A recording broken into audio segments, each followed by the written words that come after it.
Greetings and welcome to all our wonderful, precious, and valued viewers.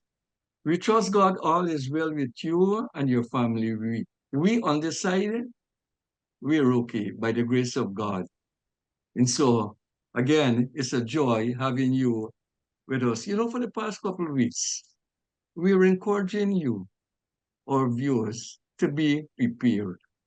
It is so important that we be prepared, but we prepare for everything.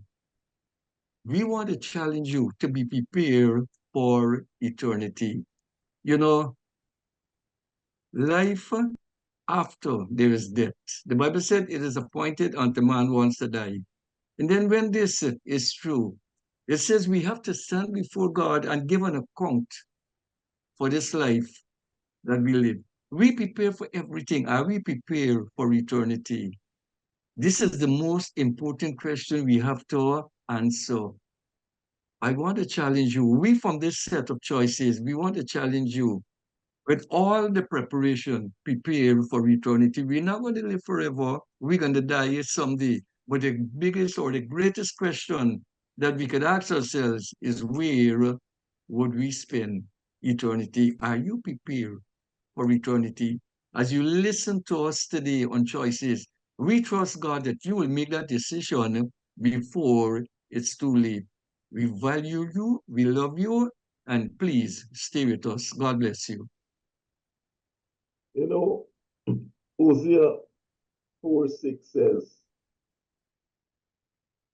my people are destroyed for the lack of knowledge.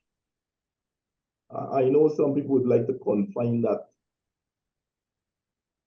to just biblical knowledge, but the scripture has far-reaching effects, and it's applicable to many facets of our lives.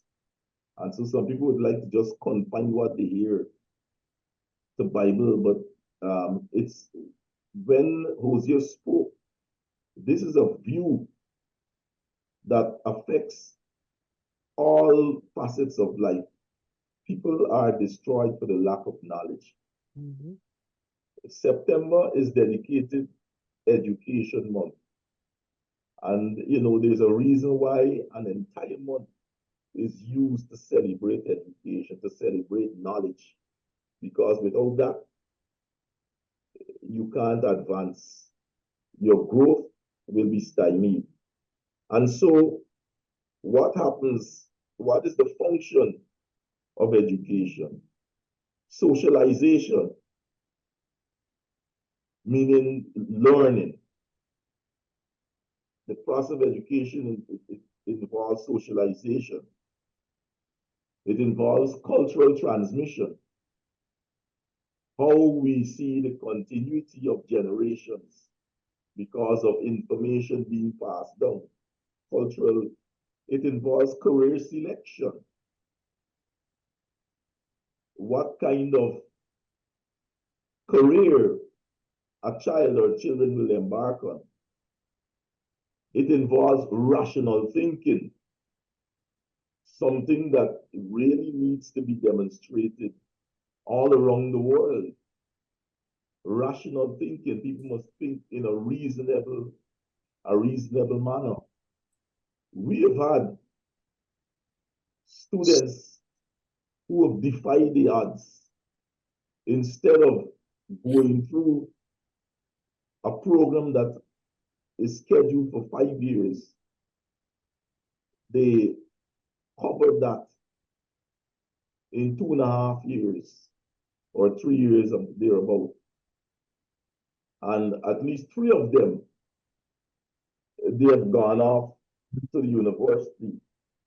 Now, I can't remember, that was you, Reverend Sana. These things just don't happen. No, they don't. A child might be bright, but there is a place for guidance. There is a place for mentorship.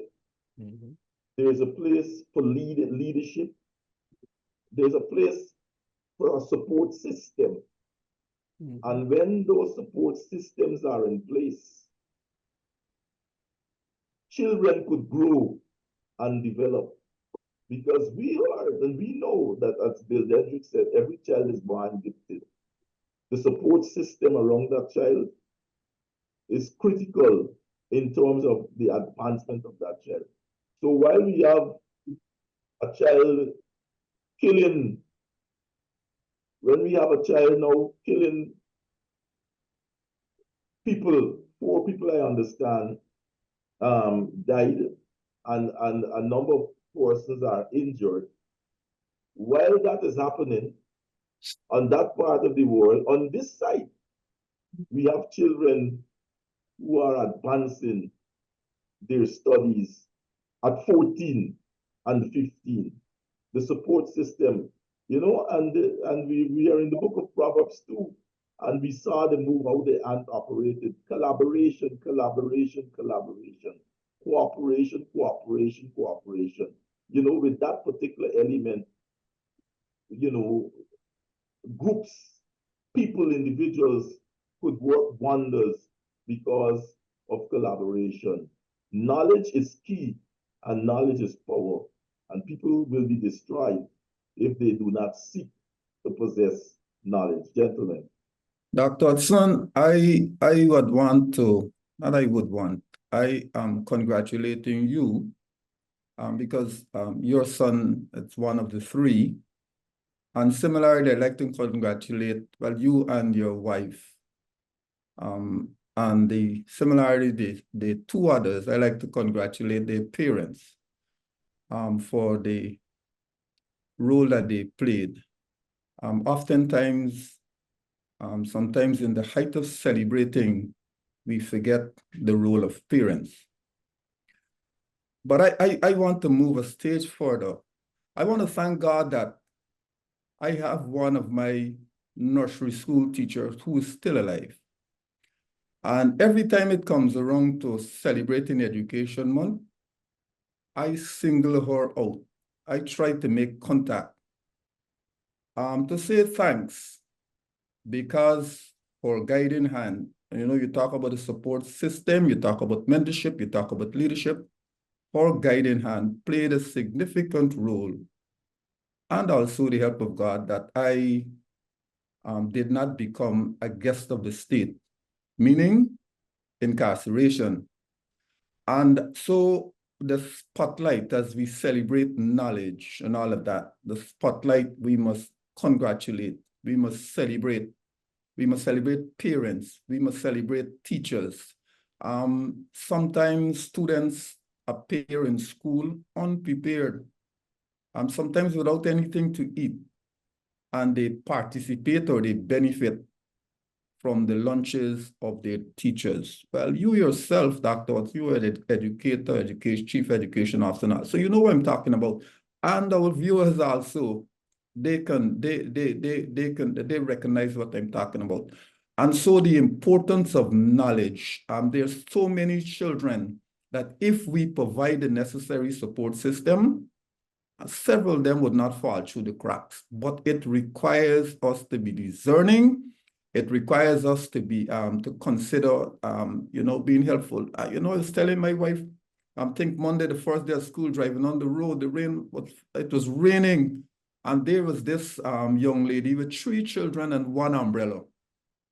So the younger one she had in her arms, and the umbrella come with the 2 outside the rain. The question my wife asked me, why you didn't turn back and provide some assistance? I failed in that regard, and I'm very repentant now that I didn't help. But sometimes these little things, I ever so often, I see children on the road, I stop them. How was your day in school? How are you doing? Irrespective of the school, come on, study and do well. And those are the little things that can drive and propel those children. So we have the 14-year-olds at University of Guyana now. That can become a pattern, that can become the template, that can be something regular, rather than something just happening, being spontaneous and all of that. But we need to provide a support system. Having said that, Dr. Lee, Dr. Marcel, the reference is not a chance happening. Having said that, Dr. Lee, Dr. Marcel is made. And in Proverbs 7, we see the absence of three important personalities, so to speak: a guide, an overseer, and a ruler. Unlike the ant, we as humans, we need a guide, young people. It's not seasonal. Even as we grow, there are places in our lives for mentorship, for rulership, for leadership. And so the importance of collaboration, not just with parents, but with teachers, educators, the wider society, because sometimes the parents can just see the child for who the child is, not interacting with the child the way the teacher will interact with the child. And the teacher now can bring to the parent attention the possibility, the potential that lies in this child or in these children, that can see them, instead of spending 5 years in a system, matuating and going on and becoming from a tender age. And so I also would like to use this opportunity to commend the parents and the teachers for the excellent work that they have done. And I pray, and you know why I am so happy? Because they are all boys. And we have been putting down our young men. But I'm happy to see that our young men have risen to the challenge, and they can now be an example to other young men in this nation. We've been asking ourselves, are you prepared? We speak about the potentials that are before us, not just the potential of heaven, but how now shall we live here on earth? And the question is ringing out, are you prepared? When we looked at the ant, we saw how the ant is industrious, how the ant works. The ant, the writer boasts about the ant is not a sluggard. He's not a waste of time. But on the other hand, you ask yourself, among us as human beings, those of us who don't know the way, how you get there? How are you able to maturate to get to the point of success? There is need for a coach. I came into this program today, hearing Dr. Lee asking the question as we were chatting about cricket. So much potential. You see so much giftings coming up, especially in West Indies cricket. And you ask yourself, do we fail in coaching? Do we lack the ability to bring out the giftings that are there? Clearly, you see young talent. There's no doubt about it. There is so much young talent in the West Indies. Our most recent successful talent is Shamar. And you ask yourself, where are the coaches? Today, I want to ask that question. Are the coaches prepared? Are we ready? Are we prepared to work with the resources we have to bring them to the maturation that is needed?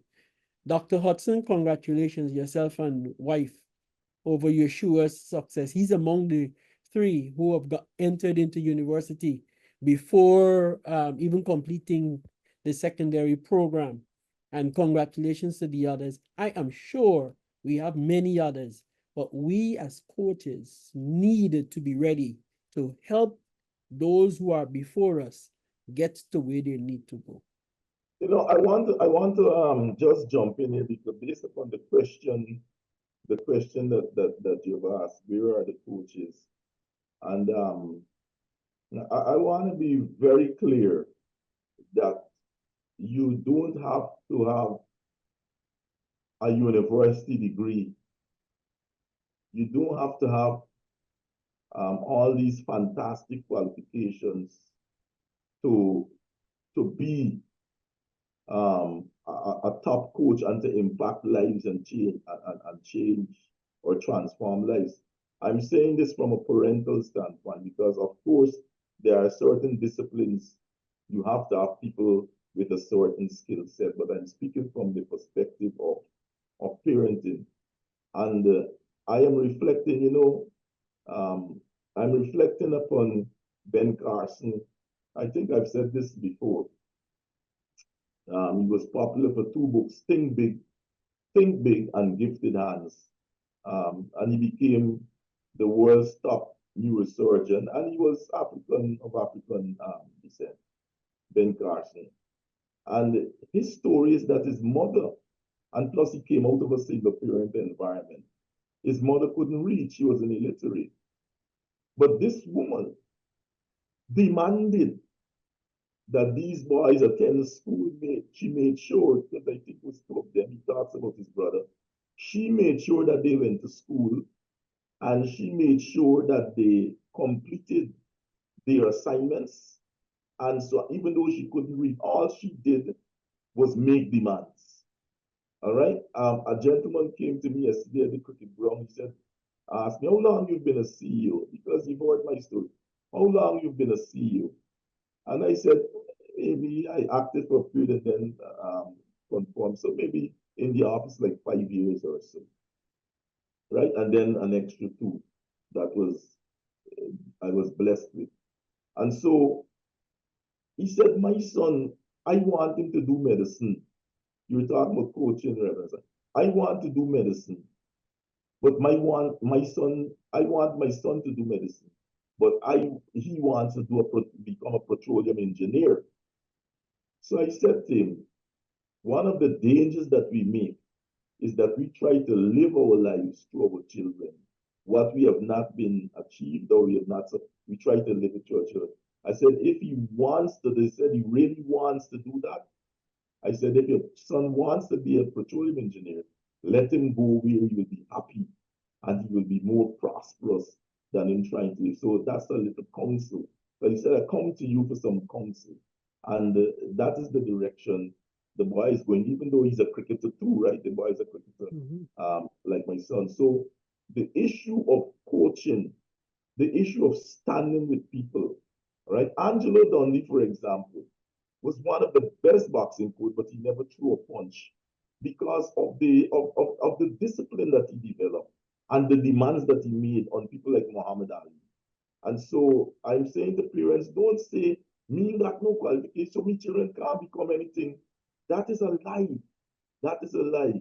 As a parent, just make these demands and ensure that these demands are kept, and you'll see how those children will advance. You know, Thank you, Dr. Dr. Watson. You know, my mom was one of those, who did not go to university. Thank you very much. But she ensured I did my homework, even though I didn't like it at the time. And I told her thanks deliberately twice when I became an adult and I understood things better. I told her thank you very much twice for assisting in getting me out of that environment. So yes, you don't have to have a university degree to ensure your child or children become a success in this life. But I would like to leave 2 buzzwords with us this evening, this morning, whenever you're looking at this program. The first one, Dr. Lee touched on it. He spoke about a support system. And the second one I'd like to leave with us this evening is about investment. A support system and investment. We're speaking about being prepared. Preparedness, as was mentioned before, comes in many forms, but we are looking to save souls. This is our primary interest. This is our primary goal. So we're looking at eternity. But in looking at eternity as well, you still have to live in this life. You still have to live in this world. So a support system is extremely critical, as we've been hearing here, for you to become successful. A mother alone or a father alone can do it. Is it hard? Will it be hard? Of course it will be. But of course, the two together can chase 1,000 or 10,000. So with 2 persons, it becomes significantly easier. But a support system is needed for us to help, for us to assist our children.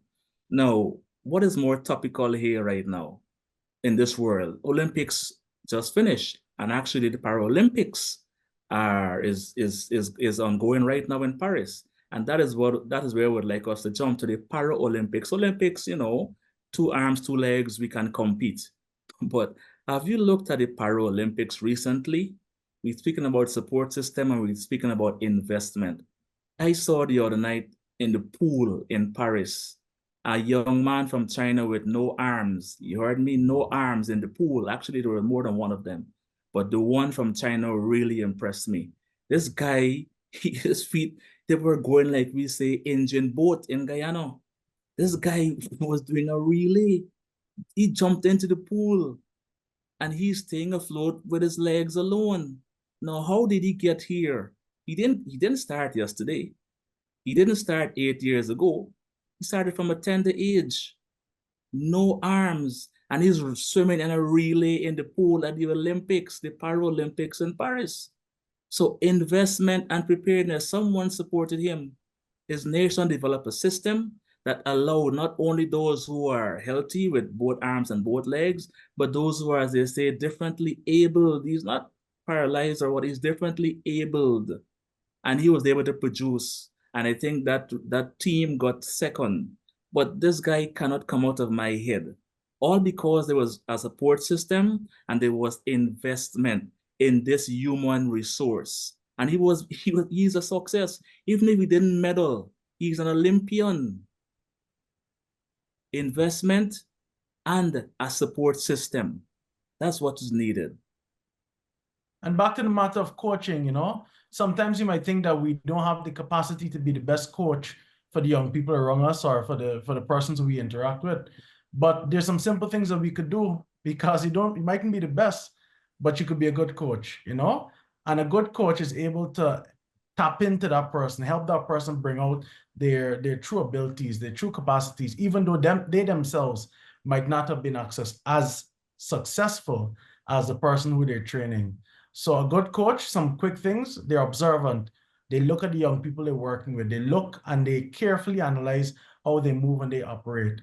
Number 2, they have a clear idea of how or what that space looks like when that person is going to be performing. For example, they would study the game that they're dealing with. Or if it's a business coach, they would look at other businesses within the industry, so they have an idea of here where the opportunities are, here where the challenges are, here where your strengths are, here where your weaknesses are.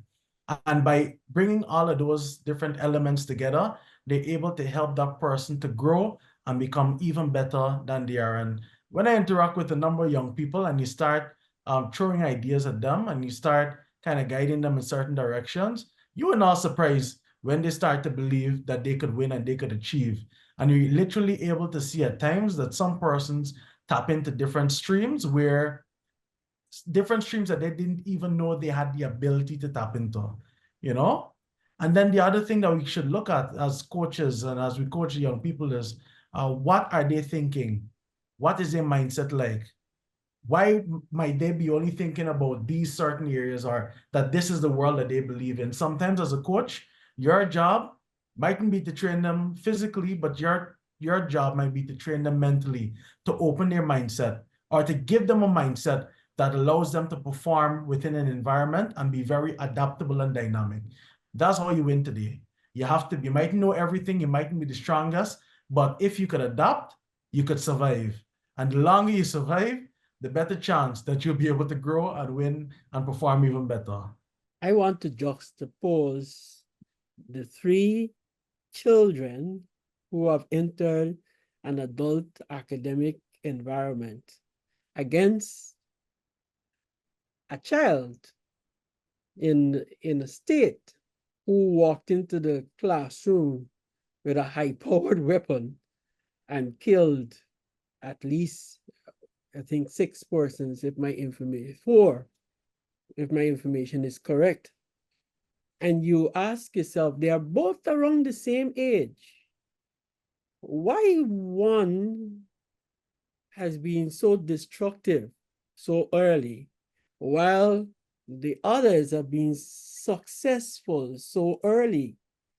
And I am sure you have many, many suggestions as to why this is so. But the idea alone grapples my mind. And I ask myself, where have we failed?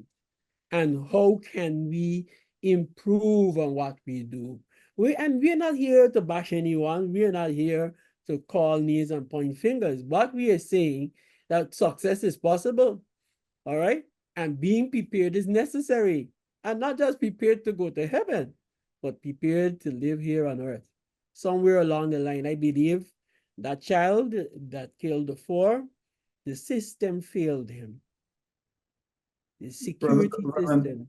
Reverend Asano, I share your concerns. The world has become and is becoming much more sophisticated.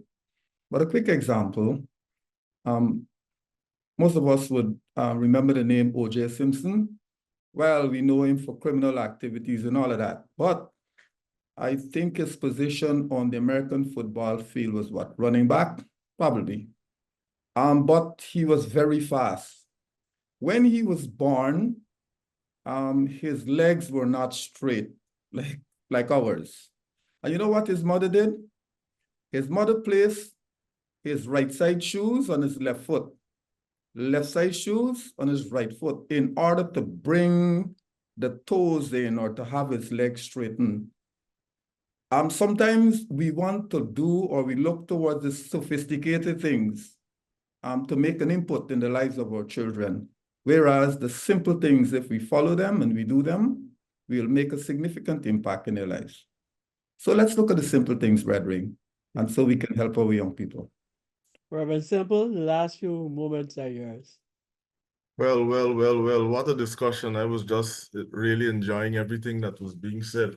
You know, I just want to join with all of us to congratulate once again one of our very own, Dr. Hudson and his wife for the tremendous work they would have done, and to see their son with such a privilege, you know, and I remember him giving us a little insight in terms of what he felt his son could have done. I don't know if you remember, Dr. Hudson. He said, the teacher told you were looking at this child from the lens of a parent, but I'm looking at this child through the lens of a teacher. And I am struck with the scripture in 2 Timothy 1:6. The Apostle Paul putting Timothy in remembrance of the gift, store up the gift that is within thee, those uncommon eyes. And we talking about coaching, you know, uncommon eyes to see the potential and to nurture that potential. And it's amazing, you know, people mightn't even see it in themselves. But if you could come alongside and you can just open up their minds for them to see and to flow in a particular way, you just never know, or you know, where people could end up, where people could go by the grace of God. Coaching 101. God bless. This is Choices. Looking forward to seeing you next week, the Lord willing. Bless you. Shalom. We thank you for joining us on Choices today. Remember, you can join us at First Assembly, LNP Durban Street, Workmanville, Georgetown, Guyana, for any of our special services. I'm Celacia on behalf of the set, reminding you that your whole life is the sum of your choices. God bless you.